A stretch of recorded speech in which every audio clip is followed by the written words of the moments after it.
मीरा भाईंदर से सटे उत्तर के पास ऐतिहासिक किले की जानकारी। यह शिवाजी राज्य के जमाने का किला है जिसे चिन्नापा धारावी के नाम से जाना जाता है। पुर्तगीज के जमाने में बना हुआ यह किला एकमात्र ऐसा किला है जो कि महाराष्ट्र और मुंबई में दाखिल होने का मार्ग दिखाता है।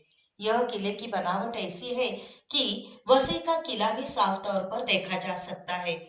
कई वर्षों से किले की कोई देखरेख नहीं हुई और कहीं खो सा गया था, जिसे पुनर्जीवित करने का कार्य कुछ युवाओं ने किया है।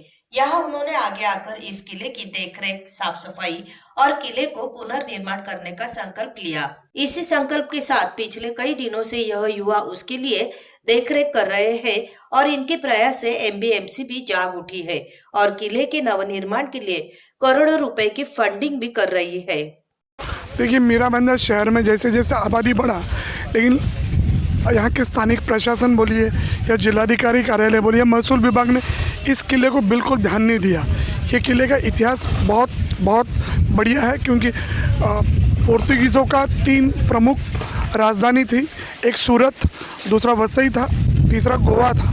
और वसई के किले पे पुर्तगीज़ केवल व्यापार के दृष्टिकोण से आए तो भी उन्होंने वहाँ के महिलाओं के साथ या वहाँ के भारतीय नागरिकों के साथ अन्याय और अत्याचार दोनों करना शुरुआत किया।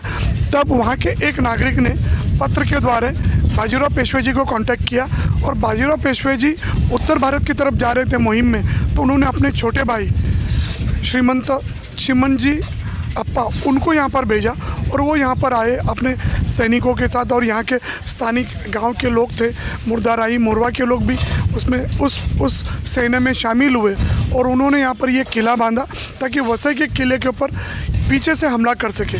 गमीनी कावा जो शिवाजी महाराज जी का जो एक युद्ध करने का तरीका था, उसी माध्यम से ये किला समुद्र के ऊपर से लेकर नीचे तक, तटबंदी किला इसको कहते हैं मराठी में।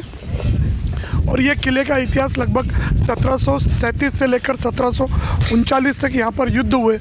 तकरीबन 9 युद्धों में मराठों की हार हुई, लेकिन आखिरी युद्ध जो उन्होंने अपने सैनिकों के साथ पुर्तगीज़ों से लड़ाई लड़ी तो उसमें वो सक्सेस हुए।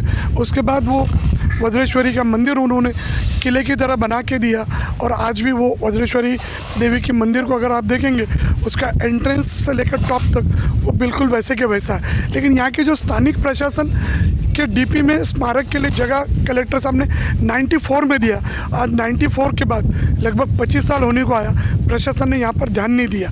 लगभग चिमाजी अप्पा जी की इस मूर्ति को, स्टैचू को यहाँ लाने को इनको कम से कम 16 साल लग गए। 19 लाख रुपये इन्होंने 2005 में दिए थे। 16 साल के बाद मूर्ति आई, अभी तक उसकी इनॉग्रेशन नहीं हुई।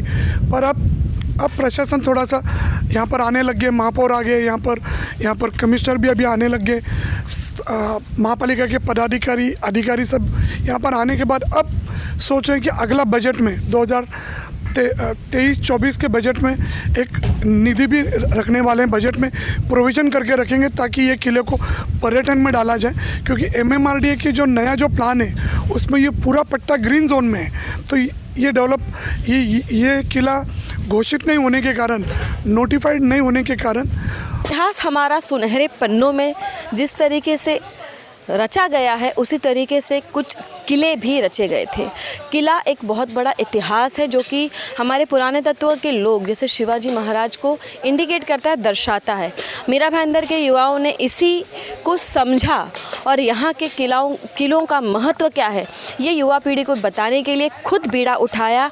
इस किले चिन्नापा स्वामी के किले की साफ़ सफाई की, देख-रेख की, यहाँ के प्रशासन की आंखें खोली और आज इस किले का रंग रूप बदल दिया। आगे इस किले के साथ बहुत कुछ सुनहरे अवसर आएंगे, लोगों के बीच में ये एक पर्यटन स्थल की तरह उभर के आएगा और तब जाके मीरा भाईंदर का नाम फिर से परचम लहराएगा। मैं Deepali Mishra, MKN news video journalist Prasad के साथ।